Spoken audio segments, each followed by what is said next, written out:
小夫妻俩仅用了几个月的时间，就在这荒无人烟的山上建造出了自己的农庄。不仅在农庄内养殖了各种家禽，还养上了被自己驯化的野猪，而且还在居住的屋前挖掘了一个鱼塘养鱼，种植各种蔬菜和植物。由于日夜温差较大，白蒙蒙的雾气已经笼罩了整片大山，也预示着新一天的到来。水池中的鱼儿啃食着昨天投喂下的食物。小夫妻俩也早早起来劈砍烧火的木材，提前的准备可以在要烧的时候随时使用，不必再现砍现烧这么麻烦了。码完木柴，小俩口到自己种的芋头地里除草，让芋头能充分的吸收土壤中的养分，而不被野草给风刮去。这也是让植物快速成长的秘诀。等除完草，赛迦开始准备农庄内动物要吃的食物，把长出不久的芭蕉茎切成小块，接着再把小块的芭蕉茎用刀剁成细小的渣渣，然后倒上一碗米糠和细渣进行均匀的搅拌。如此一种适合农庄内所有动物喜欢吃的食物就制作好了。赛迦先到鱼池边给小鸭子给喂上食物，毕竟年龄小的有着优先权，而小鸭们也非常喜欢赛迦制作的食物，疯狂地抢夺着铁锅中的食材。接着赛迦来到了鸡圈，直接把簸箕放在地上，让鸡群自己前来吃食。所有的鸡都围着簸箕低头地吃着食物，而吃了一会儿的几只呆头鸭又站到一旁发呆。赛迦又拿了一串芭蕉投喂给动物们吃。等喂完食物，小两口把准备的木板搬进猪圈中，要给唯一没有建造地板的猪圈也安排上。赛迦把2根带有弯度的木材用野生的钉子固定在立柱上，接着把小慧搬过来的木板用钉子钉在刚固定好的木材上。制作的过程也是非常的容易，最主要还是用的材料好，带有弯度的木材刚好架起制作的地板。而后赛迦在地板上投喂些成熟的芭蕉，让几只猪试试自己刚给它们制作的床。而今天赛迦要把野猪妈妈重新的放回大猪圈中，用吃剩下的米饭作为诱饵，把野猪妈妈一步步的引诱到大猪圈中。当然是又到了可以配种的时候了。而许久未见的大公猪立即就被为自己生过孩子的母猪给吸引了。赛迦不是时候的把食物给搬进来了，让2只亲昵的野猪停下了后续的进展，把食物倒进猪食槽中。而应该有1公3母的野猪却少了1只，不知去了哪里。习惯了单独吃食的母猪有点不适应大猪圈中进食。喂完大猪，赛迦也给6只小家伙也喂上口粮。小野猪们早就迫不及待了，已经趴在围栏处望了好一会了，哼哧哼哧快速的进食。几只小家伙也正时长身体的时候。忙完了动物们的食物，小两口开始清理斜坡上的植物，把新长出来的芭蕉全部砍去，可以作为农庄内动物们的口粮。赛迦把一些枯枝烂叶都放在一堆点着火进行燃烧。明天要在这斜坡处种植上一大片玉米。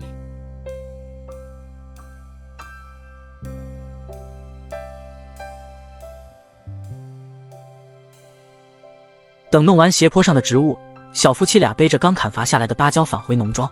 把鱼池中吃剩下的芭蕉的根茎都捞出来，然后投喂点刚砍伐回来的新鲜叶片。喂完鱼，今天一天工作也进入了尾声。小慧转眼秒便托尼老师给坐在凉亭中的赛迦搞个造型，邀请来老乡到昨天自己开垦的斜坡上帮忙种植旱稻和玉米。农庄内也是首次有这么多人围在一起吃饭，当然照顾农庄内的动物是每天必不可少的工作。昨天小夫妻俩才清理好的斜坡，今天小两口就立即邀请来了自己的亲朋好友帮忙种植旱稻和玉米。毕竟位置比较大，靠小两口自己种的话，都不用干别的事了，而且还需要好几天。对于种植旱稻的方法依然跟前几天种植同样的方式，男人一字排开，拿着头上装有铁器的木棍在地上夯出一个个种植的孔洞，而女人跟随着男人夯出的孔洞播撒下旱稻的种子，就这样来来回回的反复栽种。等种完旱稻，小慧拿出玉米种准备开始播种，而种植玉米则是用一把小锄头刨坑进行种植。一人一把小锄头，背着一个用编织袋制作的挎包，在地上刨出一个坑，播撒几粒玉米种，然后再把挖出来的土回填回去。而此时赛迦也已经回去准备中午大家要吃的伙食了。等种完，大伙围在桌子旁准备吃饭。农庄内也是首次迎来这么多的客人，赛迦也准备了走地鸡和自己种植的蔬菜来招待大家。一大桌子人也正式吃上了赛迦精心准备的午饭。等吃完饭大家走后，赛迦来到斜坡上采摘成熟变黄的芭蕉，开始着手准备农庄内动物们的食材。而小慧也跟着大伙回去了，毕竟家里年迈的父母也需要她不时的回去照顾。等回到农庄后，赛迦把成熟的芭蕉去皮抛投进鸡圈中，让他们自行抢食。在这农庄内最不缺的就是芭蕉了。接着在鸡圈的铁盆中倒点纯天然的山泉水，供他们补充身体所需的水分。而后赛迦来到猪圈，把水壶中的泉水倒进猪食槽中，再把剩余的所有成熟的芭蕉喂食给野猪食用。今天赛迦将不再给他们喂熟食了。等喂完猪，赛迦再剁一点芭蕉树心，用来喂养小鸭子和鸡群。在剁成细渣的芭蕉树心中添加上粗糠进行搅拌，让树心和米糠完全均匀地粘附在一起。丰富的食材能更快地促进鸭子和鸡群的生长。赛迦先到水池边把食物投放进铁锅中，小鸭子也确实饿得不轻，开始疯狂地抢夺着铁锅中的食物。喂完鸭，赛迦把剩余的食物喂食给鸡群，刚放下簸箕，所有的鸡都围了上来，每天的给它们投喂，对于赛迦也不再那么惧怕了。赛迦也直接抓了一只鸡放在腿上进行喂食。等喂完，赛迦背着竹篓到农庄内没有被开垦过的位置割一些青草，用来喂养农庄内的草鱼。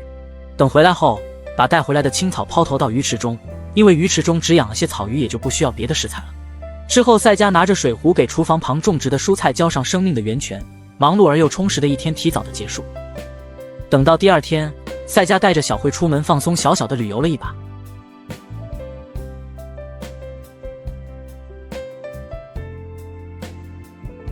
精心喂养野猪的工作从不怠慢，它们将是以后的主要收入来源。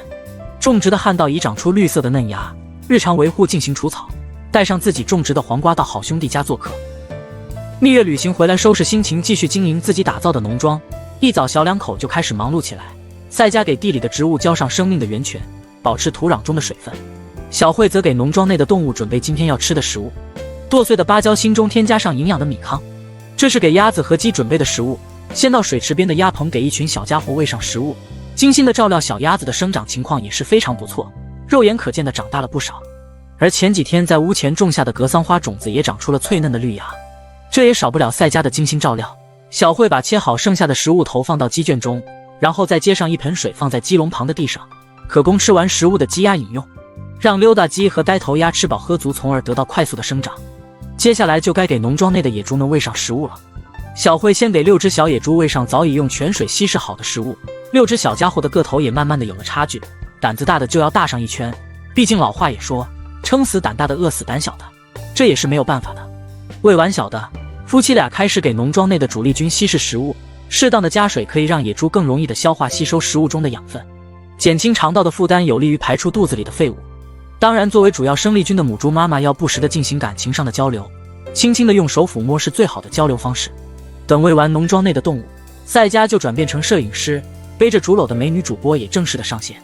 来到自己种植的地里采摘一些已经成熟的黄瓜，稍后要到前些日子种植旱稻的位置去除草，带上一些黄瓜，到时候可以解渴，也能稍微的填填肚子。当然，赛迦还要给自己的好兄弟也带上一些，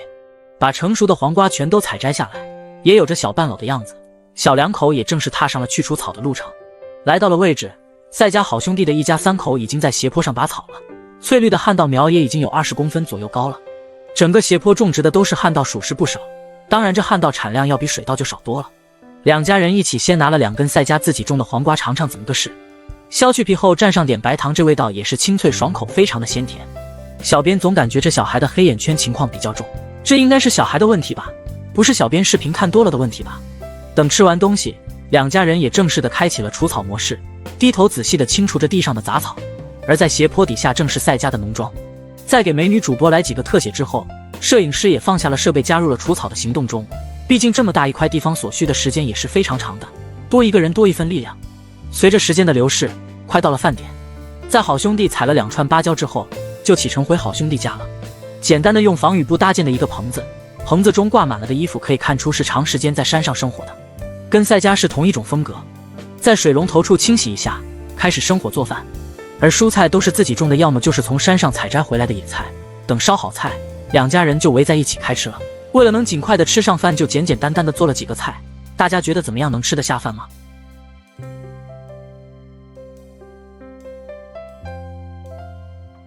纯白色的瓜瓤，而籽也已经全部的变成了黑色，这也预示着西瓜已经完全成熟。就这样的西瓜，大家又是否见过呢？距离上次给旱稻除草已经过去了大半个月。由于夫妻俩成了当地的大网红，前阵子一直把网友们捐的钱送到贫困户手中，就很少拍农庄内的情况了。小编也翻译不了，就不看送温暖的视频了。包含，新的一天开始，赛迦把老乡送的花生放到屋外晒干，当中的水分方便储存。同时在火上煮的用来喂老2老3的稀饭也熟了。接着赛迦搬着大铁锅要给农庄内的野猪喂食，把煮好的食物倒进猪食槽中。今天赛迦并没有把食物用泉水进行稀释，而是直接的喂给了野猪们食用。由于这几天比较忙的缘故，赛迦把6只小野猪也放进了大猪圈中，方便共同的喂食。随着6只小家伙的长大，食量也逐渐的开始增长。那么大家知道现在农庄总共有几头野猪吗？等喂完猪，赛迦给鸡圈中的溜达鸡和呆头鸭投放些玉米粒，当然，一直养在水池旁的几只小鸭子也一同的关进了鸡圈，方便喂食。等给动物们喂完食物，赛迦背上竹篓到种植木薯的位置，在已经半人高的木薯根茎上采摘叶子，可以减少养分的流失，让木薯生长的速度更快。而采摘下来的叶子也能够投喂给鱼池中的草鱼吃，一举两得。采摘了足够的数量，赛迦背上竹篓返回，来到鱼池中，把刚采摘回来的木薯叶投喂到水池中，供鱼池中的草鱼自由食用。而种在屋前的格桑花也已经比小腿高了，再过不久就能开花了。赛迦来到玉米地，种植的玉米长势也是非常的不错，翠绿的叶片已经有半人高了，整整的一大片。等成熟了，农庄内动物们的食物就不用愁了。在斜坡上，赛迦把刚长出不久的芭蕉树都砍回去制作猪食，也能为种植的植物减少分刮土壤中养分的对手。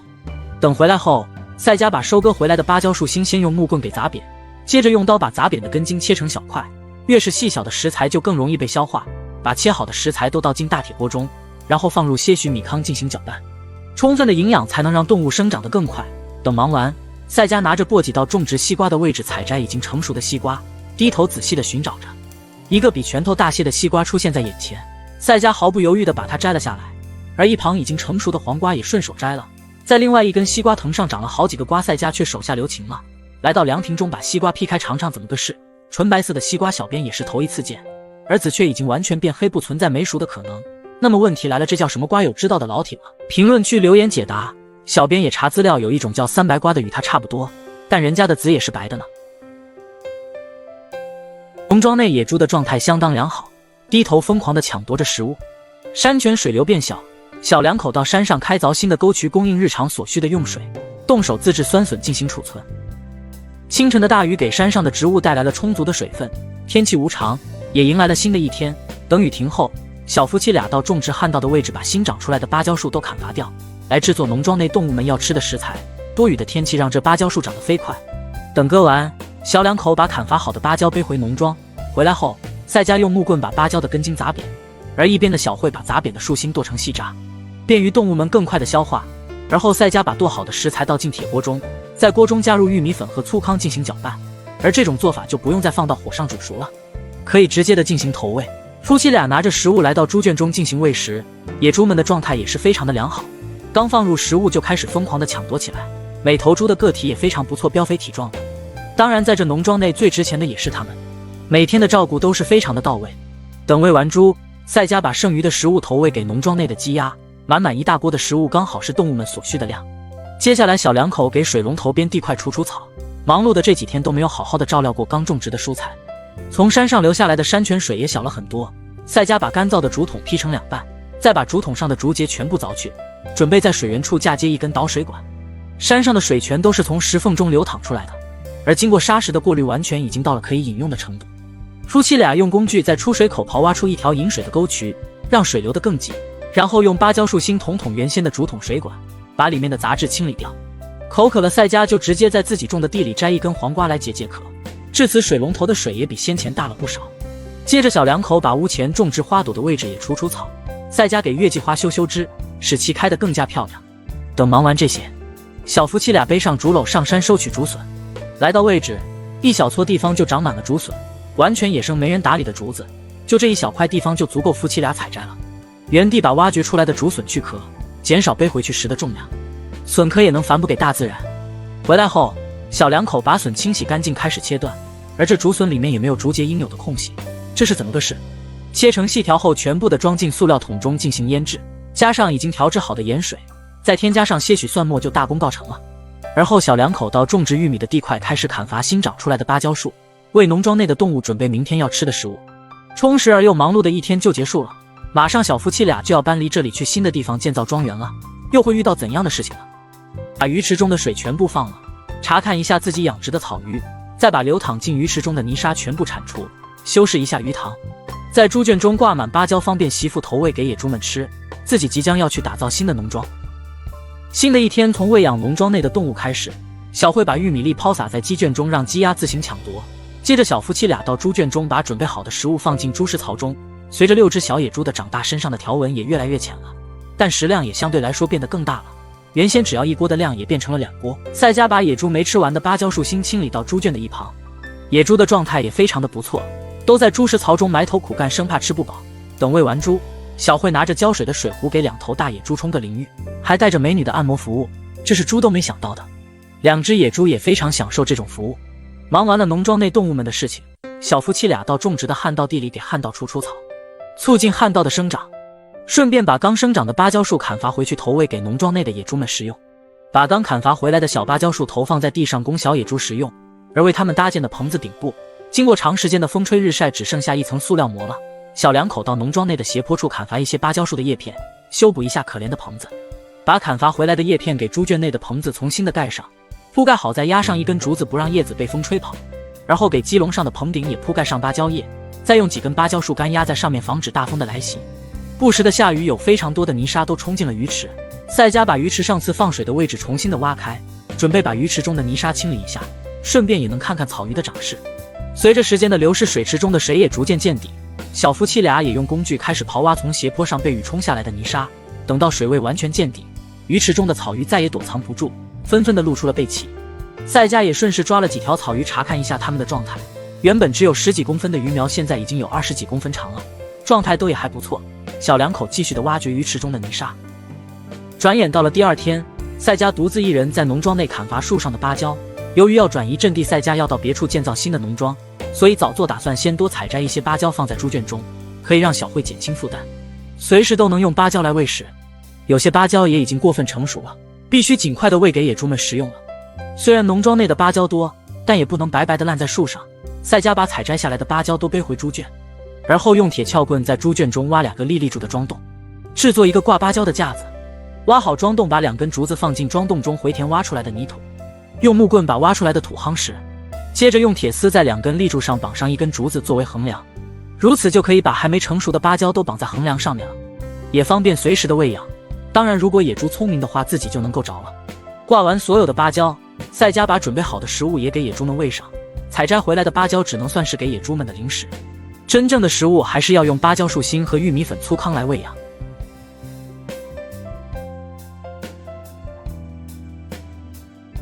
留下来照顾农庄内动物们的工作交给了小慧一人承担。赛迦找好了新址，再次的开始搭建新的农庄。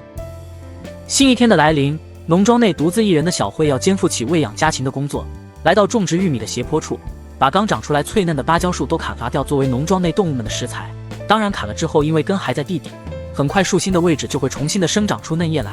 如此动物们的食物相当于取之不尽用之不完，只是时间的问题。小慧把砍伐好的食材背回农庄，先用木棍把芭蕉树心砸扁，使其更容易的被动物吸收，接着把已经砸扁的树心用刀剁成小块，然后放进大铁锅中，加入早已准备好的玉米粉和粗糠，添上点山泉水进行搅拌。先前都是用的熟食，太过繁杂，而这种制作方式相对来说就简单多了，野猪们也非常的爱吃。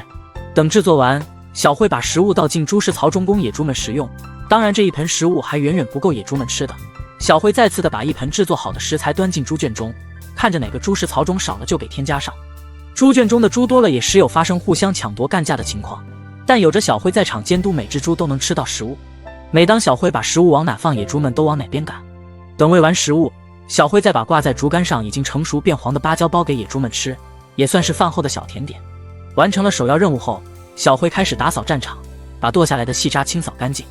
给看家护院的老2、老3和他们的压寨夫人喂上食物，再把玉米粒抛洒给已经放出鸡圈的动物们。农庄内的喂养工作差不多就都完成了。小慧爬上屋顶清除杂草，原先种植的格桑花已经全部的枯萎，现在只剩下满顶的杂草。花开总有花落时，至少在绽放时还是非常美好的。等清理完屋顶上的杂草，小慧拿着水壶给野猪们喂水喝，而后再给野猪们贴心的冲上一个凉水澡，消暑凉快一把。而此时另一边的赛迦正拿着砍刀在清理着杂草，给搭建新农庄做准备，把整块位置上阻碍自己搭建的东西都推平。这次赛迦选择的位置还是比较平整的，四面环山，在居住位置的旁边还有着一条小水沟，可以供应小夫妻俩的日常用水。清理完空地，赛迦就在旁边的竹林中砍伐竹子，作为搭建动物住所的主要材料。